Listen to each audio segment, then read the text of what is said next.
యెషయా గ్రంథం 38వ అధ్యాయము. యెషయా గ్రంథం 38వ అధ్యాయము. మనకి ఇక్కడ యెషయా గ్రంథం 38వ అధ్యాయము 1 నుంచి మనం చదువుకుందాం. చూడండి, ఆ దినములలో మరి తీసారండి. యెషయా గ్రంథం 38వ అధ్యాయము 1 నుంచి, పేజీ నెంబర్ 599వ పేజీ అండి.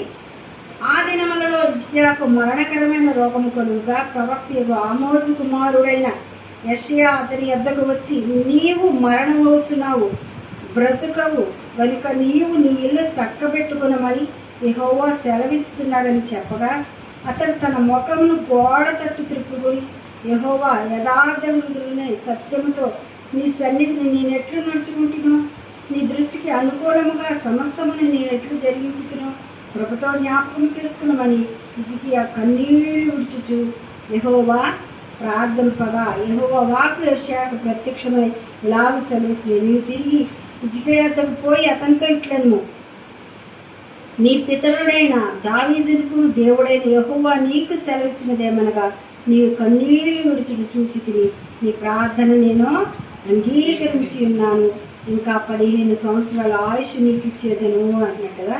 ఇక్కడ భక్తుడైన హిజ్కియా కనపడుతున్నాడు. మరి హిజ్కియా కూడా రాజే కదా.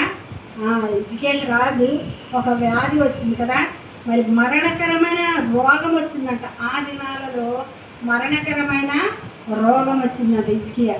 మరి ఈ మరణకరమైన రోగం వచ్చినప్పుడు ప్రవక్త ఆమోజు కుమారుడనే యెషయా వర్తమానాన్ని హిజ్కియా దగ్గరికి వచ్చి చెప్పగానే కదా, మరి గోడ తట్టు తన ముఖాన్ని త్రిప్పుకొని మరి ప్రార్థన చేస్తున్నాడు, కృపతో జ్ఞాపకం చేసుకోయ్యా, మరి యెహోవా యథార్థ సత్యముతో నీ సన్నిధిలో నేను ఎట్లున్నాను, కృపతో జ్ఞాపకం చేసుకోమని కన్నీరు విడుచుచు ప్రార్థన చేస్తున్నాడు. ఏ రోగం వచ్చిందంట?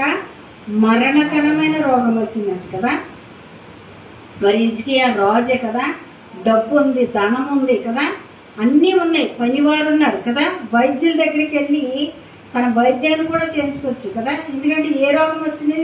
మరణకరమని, ఇంకా చనిపోతాము కదా అన్న సమయంలో ఎవరి దగ్గరికి వెళ్తాం? మనమైతే డాక్టర్ల దగ్గరికి వెళ్తాం కదా.